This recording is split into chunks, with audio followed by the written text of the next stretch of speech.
this week we're doing a little bit more scenery and building my station platform.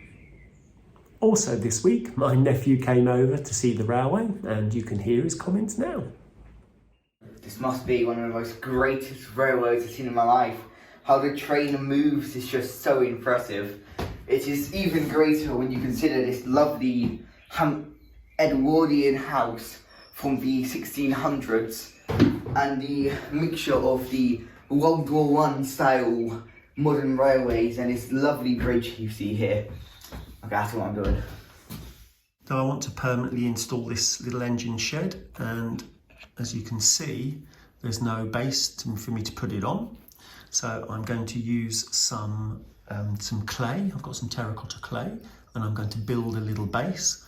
So we'll put some on either side on the outside, and then I'm going to put some in the middle, like a workshop where people can walk up and down. So we'll put the clay in, that'll dry after perhaps a couple of days, and then I'm going to paint it. But for now I just need to put the clay in itself.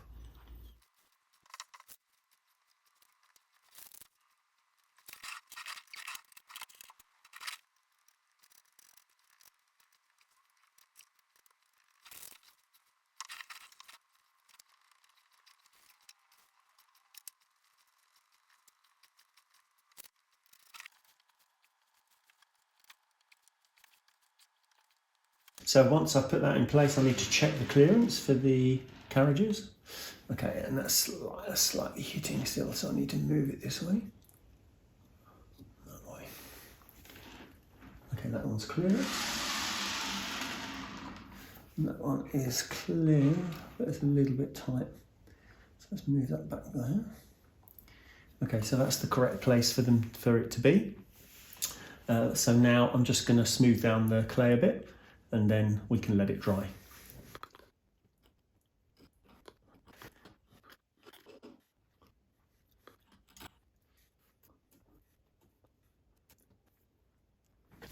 Well, we've got a couple of areas that we didn't do the ballast on over the railway bridge, so I'm just going to complete these ballasted areas now.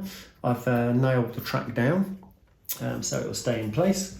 So I'm going to start at that end and then just sliding down the hill. So I need to be careful I don't put perhaps too much ballast in, otherwise we'll end up with ballast everywhere. I've got a bit of excess ballast at the other end. I don't think you can see it, but I'm going to have to hoover that up first.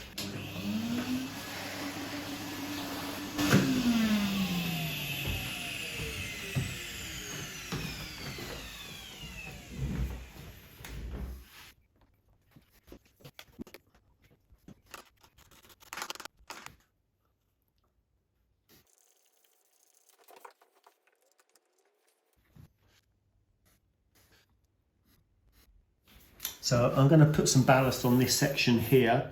I am putting in the cardboard platform here, so I don't really want to put the ballast in afterwards, because I'm going to have to put in the water glue, and that's going to basically just wet the cardboard and ruin it. So I've decided to do this ballasting now, but in order to protect the place where the cardboard platform is going, I'm going to put down some tape so that I can then remove the tape after we put the ballast down. So we can get our pieces of tape and stick him down.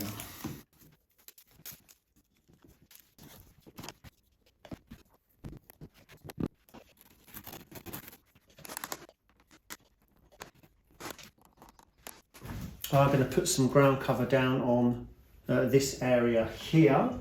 So I'm going to do mainly sort of brown in the middle, because I'm going to put a lot of trees on here, and I'm going to do some green along the edges, just so there's like grass growing up the bank.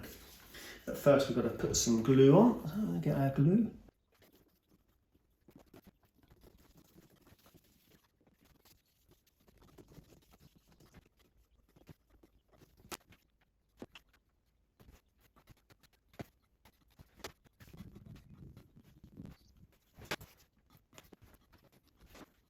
Well, I've covered this embankment with some scenic cover. Also, I have done by the signal box all down here, and also the other side of the embankment there. So I'm waiting for the glue to dry, then I'll hoover up all the excess, and then we can think about putting some grass on as well. Well, I'm going to put some ground cover down on this section here. So I've got my grass glue and I've got all my ground cover. So I put the glue on first and then we'll put the ground cover on afterwards.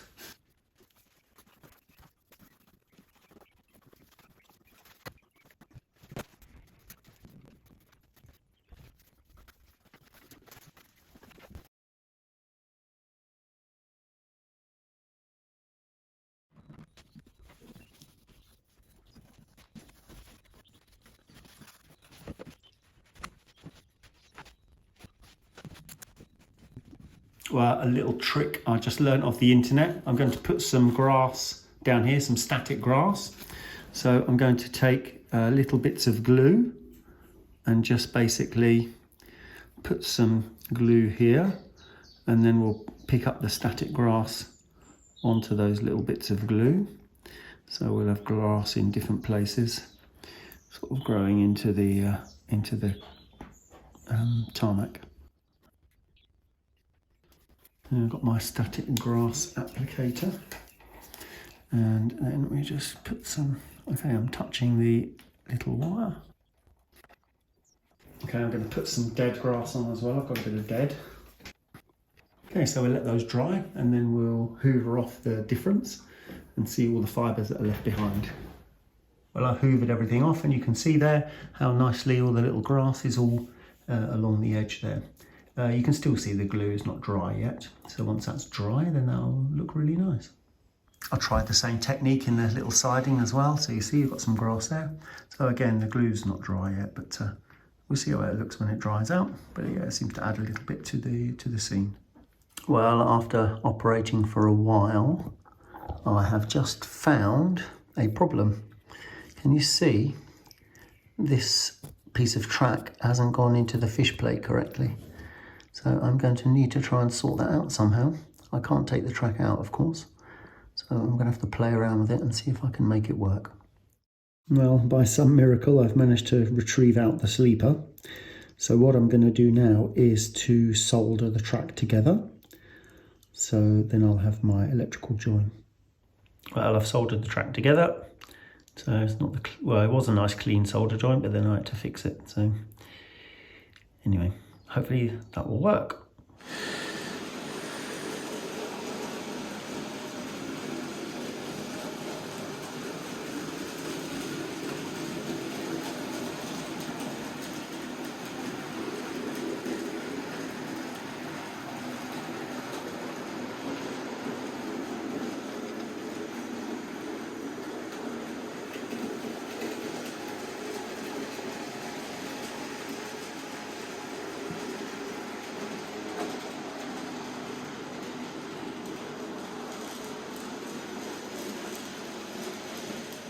Well, I haven't glued them in yet, but I started placing some trees just to see what they look. So you can see the trees look nice with the other scenery as well. So I need to decide where to put some of them.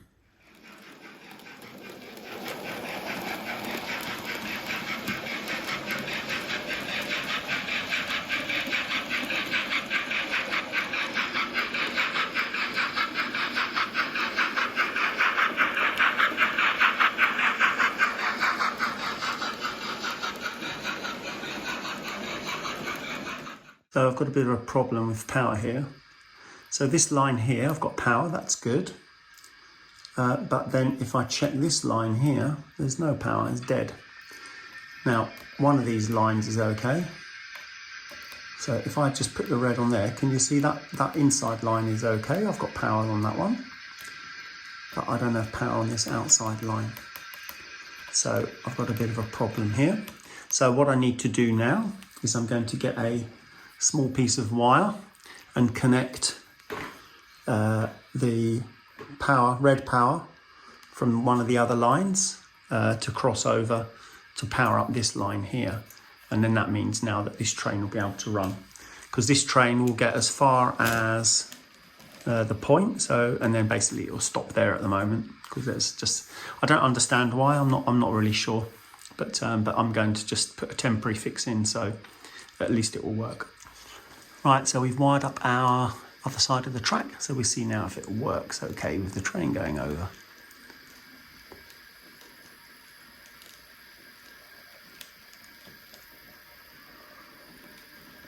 And there he goes, beautiful. Well, another problem solved. Now you can probably just about see in the centre there where I've soldered that wire in. So I'm just going to cover it up with a little bit of ballast and then you'll never see it again. So I'm making my curved platform that goes in here. It's made from cardboard. So this is actually just a template. So I'm using this to actually work out where it's all going to go. So I'm going to check the clearance from the carriages, for example. So make sure when the carriages come round, as they come round the bend, there's nothing really sticking out, nothing's going to hit the platform. So we've got plenty of space there. So that's not a problem. So I'm just going to cut it to size. So I've got the actual template and then I'll build the platform on top of the cardboard template. So I've got to cut some lines along here. So you see you've got the platform underneath. And then just draw and make sure I've got the right shape for the actual curved platform itself. So here I am just measuring the template in place and then cutting it, sticking it together so that I've got my template ready, and then using that template to cut the actual platform out, the platform material that is, and then I am building the actual structure for the platform, so using little bits of cardboard, gluing them to the bottom of that platform. Well, sorry, the time-lapse video, my battery ran out, so you didn't see me making the rest of it. But you see now I've put on the structure, the support structure for the platform. So that's all connected in on the sides as well. So then there we have our station platform. So we've got ramps at both ends. And a nice curved platform. So we're ready to put that on the layout now. Okay, so we're going to just try it and see if it fits okay. So that goes in there, goes back to there somewhere. Nicely against the platform, the existing platform. So that'll be in there. So that looks like that fits okay. I'm going to put on a platform wall along here, so I've got a little bit more work to do on that, and obviously you've got to put the platform edgings on. But that looks like that fits okay, so the template worked very well. So next we're going to put on the back wall and the edging. I've got my back wall on, you can see that. So that's quite cool, it's all been put on nicely. Next thing to put on is the platform edging. Well, that was quite a slow process to build the cardboard platform, but I think I've got a good result here. I've got my nice curved platform. It looks very nice. Obviously I'm going to put some more scenery around it and we'll put some people on the platform and things like that, but I'm very pleased with the result. Well, I've pulled a train into the station. And of course now I've just realised that all of my passengers are going to have to jump from the trains onto the platform. So that wasn't quite what I had intended. But to be quite honest with you, it took me so long to make that, I don't really want to do it all again. I do have enough materials to do one, so maybe I'll change my mind, but right now I'm going to leave it and go to bed. Well, if it's any consolation to me, on my regular platforms, there's also a big jump for the passengers. So I hadn't quite worked out the distance between the carriages and the platform. But hey, anyway, it's okay, we'll live with it. So I've cut a hole to move the platform closer, so now they don't have as far to jump. You see, I've checked my clearance as well. So we've got clearance on the platform. They still have a little bit to jump here, but I don't think we can avoid that. We'll have signs up, mind the gap, but that's a lot better than it was. So now I've got to work on this little gap here, so I'm going to build another piece of platform over this section probably. I've got some spare platform card, so I'll cut that and build that in. Well, thanks for joining me this week. We'll see you next time.